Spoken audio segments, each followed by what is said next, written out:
Tim Cook describes the new iPhone 13 Pro and 13 Pro Max as the most pro iPhone ever. And with a bigger battery, new cameras, and a high refresh rate display, the first ever on an iPhone, he might be right. Apple released 4 new phones, which are basically shadows of the iPhone 12 lineup. There's an iPhone 13, 13 mini, 13 Pro, and 13 Pro Max. And unlike last year, the 13 Pro and 13 Max are much closer in their capabilities, especially now that they have the same updated camera system. The iPhone 13 Pro starts at $999 and the 13 Pro Max at $1,099 for 128 gigabytes of storage. For the first time, you have the option to get 1 terabyte of storage on an iPhone. The extra storage is only available on the Pro models and pushes the price of an iPhone 13 Pro Max to $1,599, $1,600. Now I'm gonna take a dramatic pause and let that sink in. That's more storage than my work computer has. Now, you can pre-order all of the iPhones 13 starting on Friday, September 17th, and they will ship on Friday, September 24th. Also, if you want to learn more about the iPhone 13 and 13 mini, I did a whole separate video going over them. Check it out. Now, the 13 Pro and 13 Pro Max have the same squared-off design as the iPhone 12 Pro and 12 Pro Max. There is still the matte finish back and glossy stainless steel sides, but both phones come in 4 finishes: graphite, gold, silver, which has a white back, and the new Sierra Blue. Sierra Blue.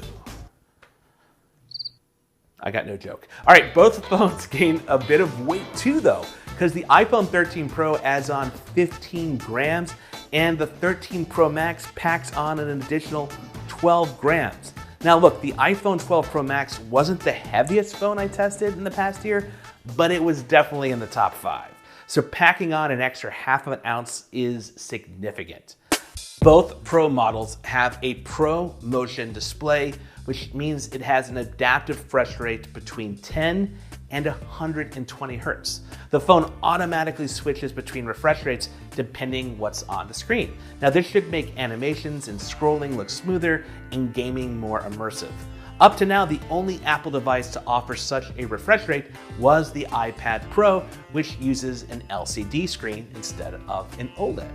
Other than that, it's the same ceramic shield over the front, the same IP68 rating for water and dust resistance, and the same lightning connector on the bottom. But I am happy to report that all of the iPhones 13 now have a bigger battery. Now, Apple wouldn't say how big the new batteries are on each phone, but they do claim that it will add a longer battery life. In fact, they're saying you're gonna get 2.5 more hours per day on the iPhone 13 Pro and 90 minutes more per day on the 13 Pro Max, and that's a pretty significant increase. I look forward to seeing how it holds up in testing and everyday use when I get to review the phones.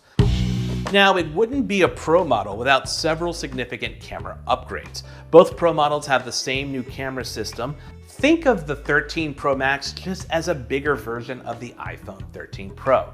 They both get a new ultra-wide camera that can autofocus, and for reference, the ultra-wide cameras on the 13 and 13 mini are fixed focus, but this new autofocus capability on the Pro models allows for a new macro photography feature, and that kicks in anytime you get within a few centimeters of your subject.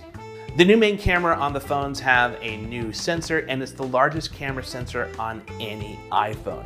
Apple says that it can gather 1.5 times more light than the iPhone 12 Pro Max. There's a new longer telephoto lens with 3 times optical zoom. That's 1.5 times longer than the tele lens on the iPhone 12 Pro and 1.2 times longer than the tele lens on the 12 Pro Max. Apple also introduced a new cinematic mode, which can lock focus on your subject and keep them in focus whether they're standing still or moving. In fact, the iPhone can even anticipate when your subject comes in and out of the frame, and you can pull focus between one person and another. Also, you can change the focus after you record a video, which is kind of wonderful. Let's just be honest, that's pretty cool. The 13 Pro and 13 Pro Max also gained the ability to record ProRes videos. And what ProRes does is it optimizes the video files and is especially useful for people who color grade their videos or use editing software like Final Cut Pro 10 or Adobe Premiere Pro.